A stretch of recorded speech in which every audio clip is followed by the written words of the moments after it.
ये संपत्ति इकट्ठी करके किसको बांटेंगे? जिनके ज्यादा बच्चे हैं उनको बांटेंगे। ये देश हिंदू राष्ट्र है और हिंदू राष्ट्र रहेगा। हिंदू मुस्लिम हिंदू मुस्लिम हिंदू मुस्लिम हिंदू मुस्लिम। कि मुसलमान हिंदुओं के साथ नहीं रह सकता तो क्यों रखा है इस देश में? यार ये सबसे बड़ी समस्या ये मुसलमान है। बस देश से ये खत्म हो जाए तो सारी समस्या खत्म हो जाए। पता नहीं मोदी जी इस समस्या का समाधान कब करेंगे।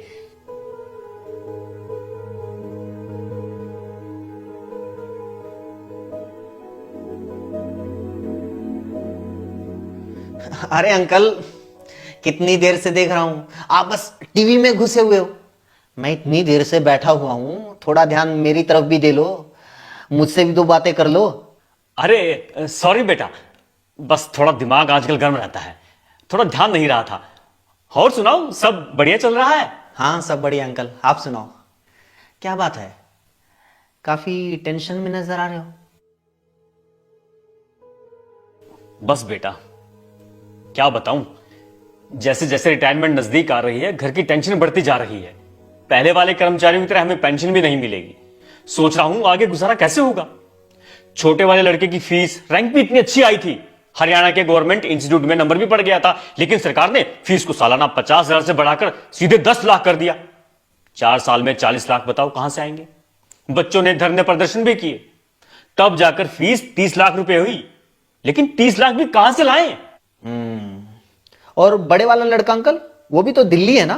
अरे हाँ, लेकिन वो बेचारा भी क्या करे। पहले वो कंपनी वालों ने नोटबंदी का बहाना बनाकर निकाल दिया, फिर दूसरी कंपनी वालों ने कोरोना में लॉकडाउन का।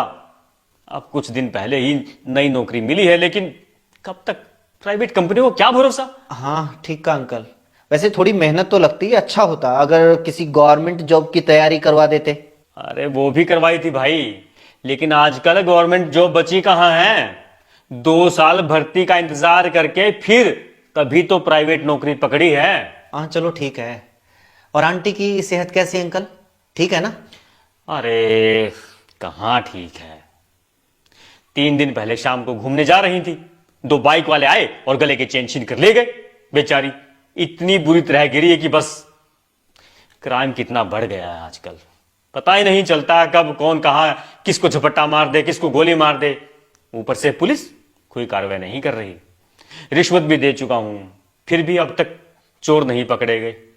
50,000 रुपए की चेन लेकर भाग गए। कोई बात नहीं अंकल, चेन तो और बन जाएगी, लेकिन आंटी तो अब ठीक है ना? कहां बेटा, बेड रेस्ट पे है आज तक। वो तो पहले से ही शुगर और गठिया की मरीज थी, हर महीने 10,000 रुपए की दवाई आती है। आजकल इलाज करवाना कितना महंगा हो गया है।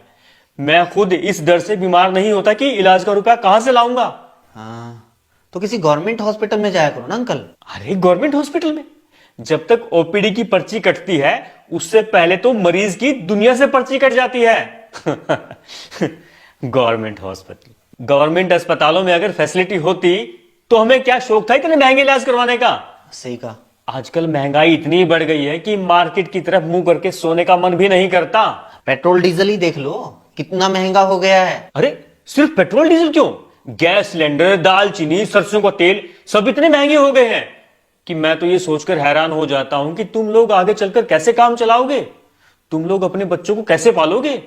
ओ हो। अब समझ में आई आपकी परेशानी। कितनी सारी समस्याएं अंकल। आपके पास पेंशन नहीं है, बच्चों के पास रोजगार नहीं है, एजुकेशन महंगी है, इलाज महंगा है, पेट्रोल डीजल तेल सिलेंडर सब महंगा है, क्राइम बढ़ रहा है, रिश्वतखोरी बढ़ रही है, इतनी सारी समस्याएं हैं।